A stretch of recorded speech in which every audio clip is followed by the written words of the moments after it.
Kumusta kayo mga Kabrensky? Today is April 3. So, samahan nyo ako mamaya. Pupunta tayo sa bagong project. Bali may bubuksan pala akong project ngayon mga Kabrensky. 5 apartment bungalow. Tara, samahan nyo ako. So, dito na ako mga Kabrensky sa bagong project ko. Dito lang to sa San Fernando. Bali, ito yung bahay mga Kabrensky. I-demolish muna namin to. Nasa yung floor area nito mga Kabrensky, 280 square meters. Yan, tatamarin yung yung bayabas. Ito yung bahay mga boss. Luma na siya, tapos mababa pa yung ceiling. May kwarto niya boss.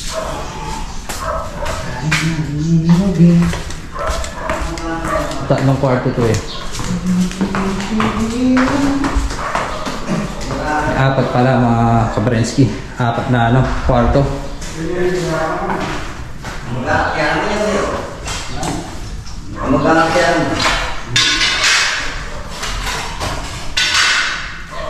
Apat pala.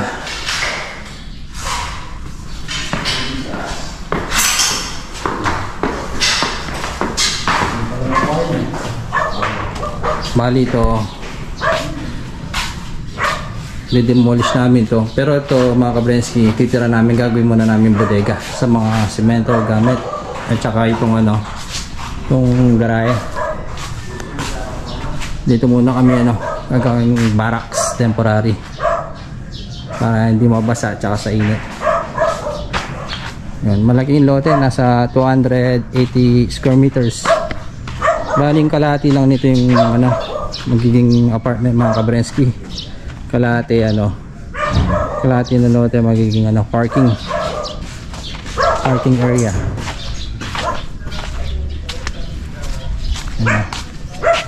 Dito kami maglalagay ng mga buhangin.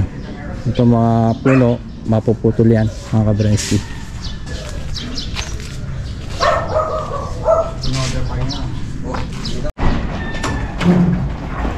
Bali, papaputulan namin yung internet cable. Hindi na rin naka-disconnect na rin yan mga Kabrensky. So for today, babagbagin muna yung mga yero.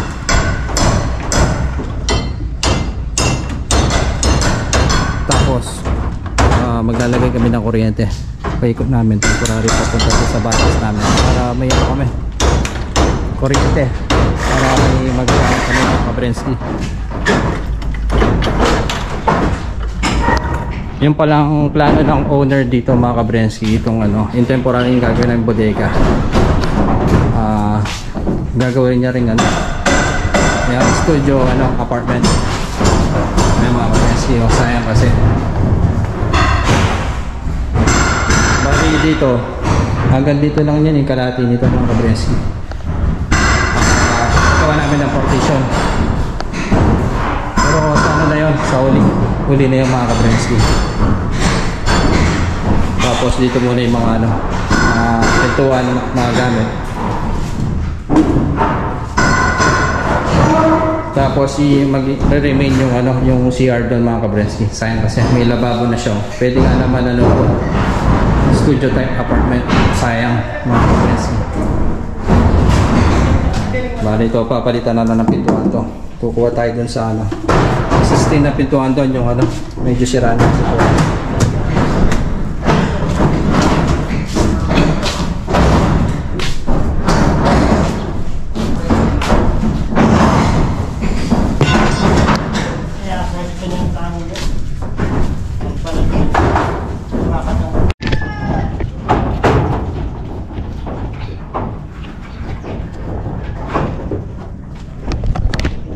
Buti maganda yung panahon ngayon mga Kabrensky. Kahapon makulimlim, tapos maambon. Ngayon mukhang hindi naman siya ulan. Kaya lang medyo mainit na.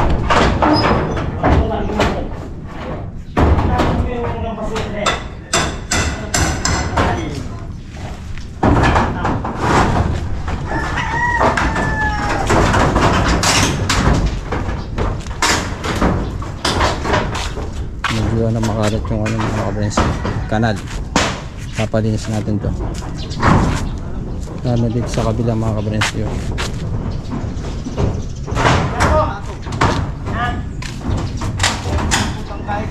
Sayang itong ano mga kabrensky, ano to, suwa.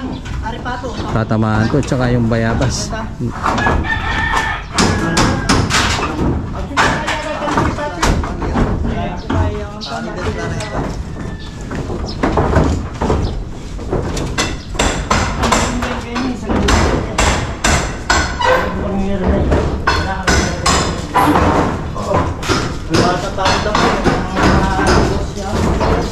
Temporary mga yero. Dito muna na papalagay mga kabrensky.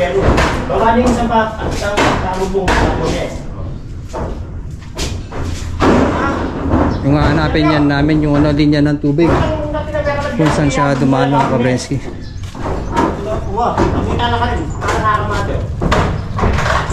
Parang dito yata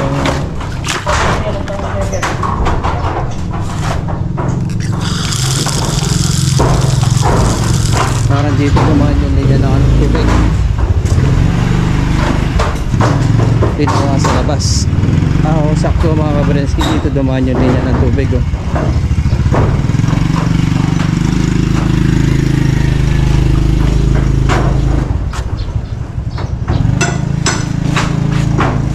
Tignan ko yung metro.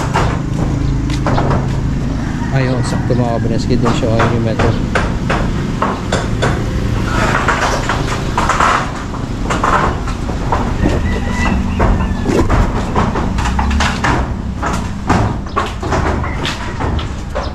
Para yung ano, gagawin ng temporary barracks. Puputol na lang kami ng linya ng ano, tubig. At least yung barracks natin dito, meron siya ano, meron kaming kuryente at tubig mga kabrensky. Yung kasi number one importante sa ano, tubig at saka kuryente. Ayan mga kabrensky.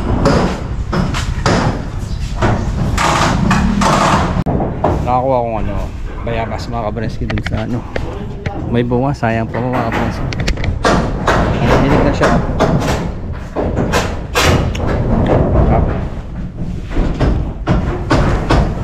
Ano yung mga mo para wag naganda?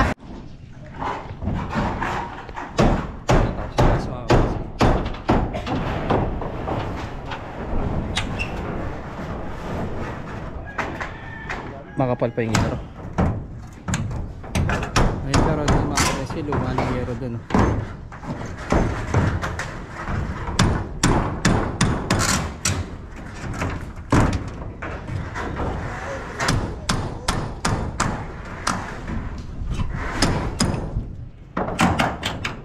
Pag mabaklas lang ng yero kanya mga kabrensky, mabilis lang.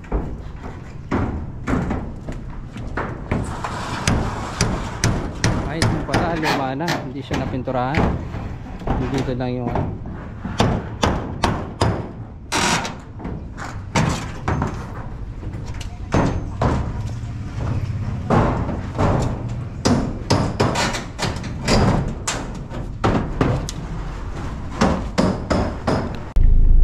mga kabrensky. Bali, punta muna ako sa ano pala, sa spell up ko mga kabrensky. Bali, pipirma pala akong kontrata para do sa ano na, net metering. Diba nagpalagay ako last month ng solar, so approve na daw yung ano, net meter namin. So kailangan ko pumunta sa spell up ko para magpirma ng contract. Then mga ilang araw lang mga kabrensky, lalagay na yung net meter namin.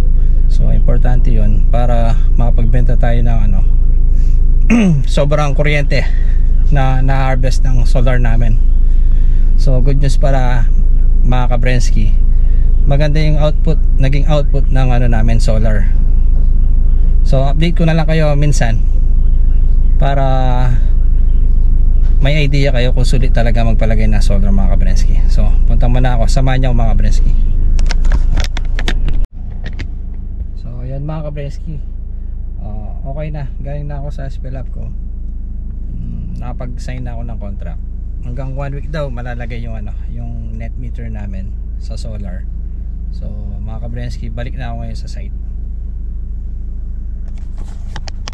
Kaya mga kabreski, dito ako ulit sa site. So update natin, wala na yung mga yarod banda dito.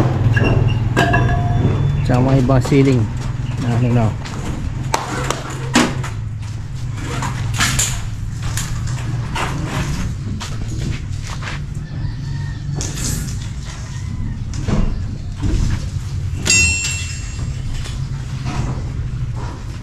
Bali yung kuryente pala pinakat na namin para hindi delikado sa mga ano, demolish mga kabrenski.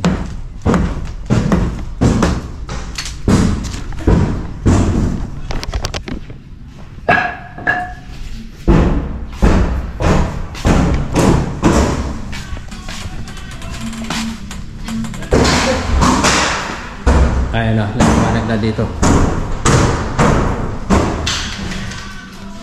So dito po na mga kabreski yung balak dito hanggang dito na proposition dito. Kaya pwede rin ano, yung owner pwedeng paupaan type, studio type na mga kabreski.